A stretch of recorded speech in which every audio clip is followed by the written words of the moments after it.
OpenAI snubs Microsoft in latest offering. A new study finds that top tech companies lost a significant amount of very senior people when they insisted on return to office. And Waymo's milestone of 50,000 rides per week earns them a federal investigation. All this and more on the That's Gotta Hurt edition of Hashtag Trending. I'm your host, Jim Love. Let's get into it. It turns out that OpenAI's new GPT-4o had an impact that went far beyond the amazing functionality that it displayed. Shares of a translation company took a bit of a nosedive, and I'm sure a number of other AI startups were quaking a little bit too. Clearly, though, this launch was aimed at taking the air out of Google's sails. While ChatGPT had led in terms of adoption and usage of text-based AI, Google was counting on its lead in multimodal functionality. Oops. But another company took a subtle shot from OpenAI, Microsoft. If you watched the demo yesterday, it was done on an iPhone, no surprise, but the laptop that the new OpenAI app was launched on was a Mac. And that's no accident. Despite Microsoft putting $10 billion of investment into OpenAI, the new app is only being launched on the Mac, at least for now. A Windows version is not expected until much later this year. Ouch. The desktop ChatGPT app was built using Apple's Swift UI framework, and of course, only for Macs. When asked why the Windows app was not ready for the launch, OpenAI's CTO Mira Murati gave a blunt rationale saying, quote, "We're just prioritizing where our users are," suggesting their data shows that OpenAI's desktop user base skews heavily towards Mac OS over Windows. Some hope may lie in OpenAI's posting for new job openings for Windows engineers, potentially to build this dedicated ChatGPT app. But as it stands now, Windows users will have to wait behind Mac owners to get the full native desktop ChatGPT experience OpenAI has prioritized. Along with Apple's CEO announcing a partnership with OpenAI to bring ChatGPT to the Apple platform, this scenario surely must give Microsoft some pause as they work to ensure their massive OpenAI investment doesn't leave Windows as an afterthought in the generative AI revolution. And Waymo, fresh on the heels of a milestone achievement of achieving more than 50,000 rides per week, finds itself the subject of a federal investigation. The National Highway Traffic Safety Administration has opened a defect probe into crashes involving Waymo's autonomous vehicles operating in parts of California and Arizona. According to the NHTSA's Office of Defects investigation, the probe stems from a report of 22 incidents where Waymo's self-driving cars were the sole vehicle in a collision or exhibited driving behavior potentially violating traffic laws. Specific examples cited including crashing into stationary objects like gates or chains, hitting parked cars, and cases where the Waymo vehicle appeared to disobey traffic signals or control devices.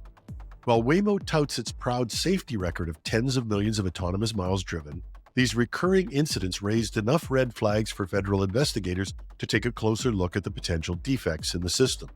The probe comes as NHTSA has been actively scrutinizing the safety and capabilities of self-driving car technology across multiple companies. Separate investigations are already underway into reported cases of sudden, unexplained braking in Amazon's Zoot autonomous vehicles, as well as whether Tesla has adequately addressed failures with its driver assist autopilot software.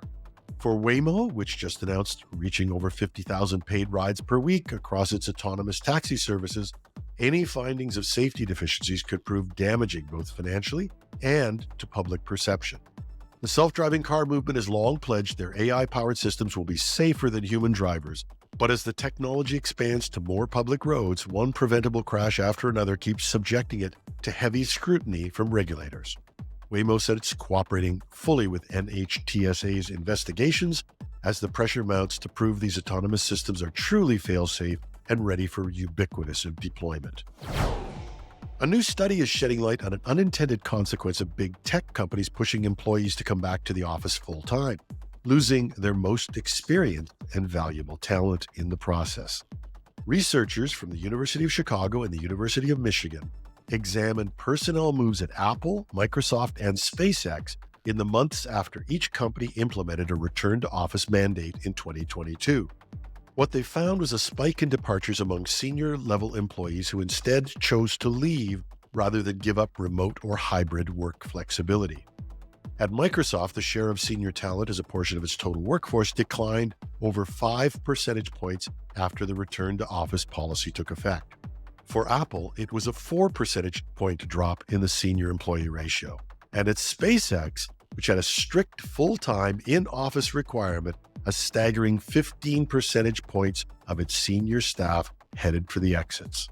The data indicates that these veteran staffers were staying several months less on average than they would have without return to office being mandated, and in many cases, they took their skills and experience directly to competitors.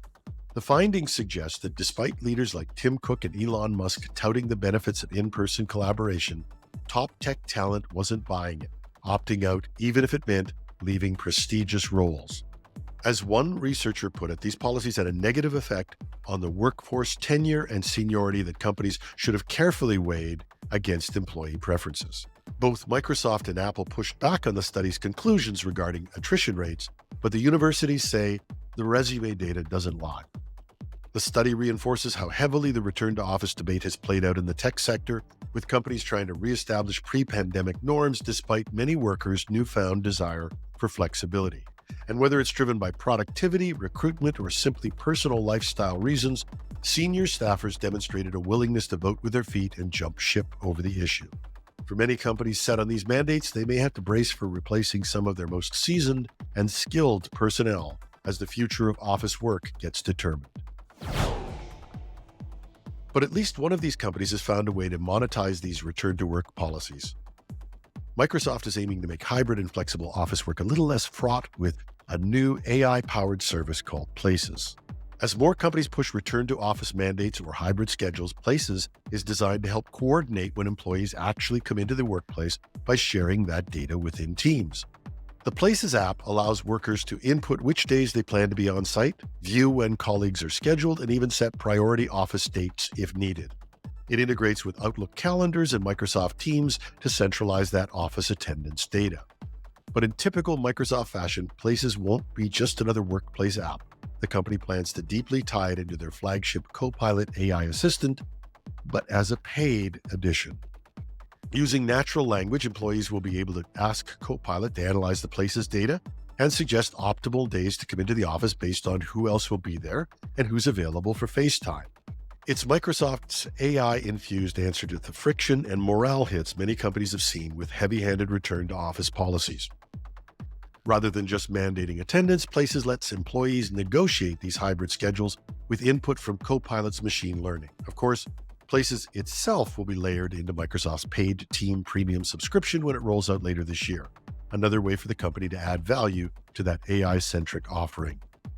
While the technology seems somewhat niche, it speaks to Microsoft's belief that solutions blending workplace software, collaboration data, and AI assistance are key to easing the hybrid office transition.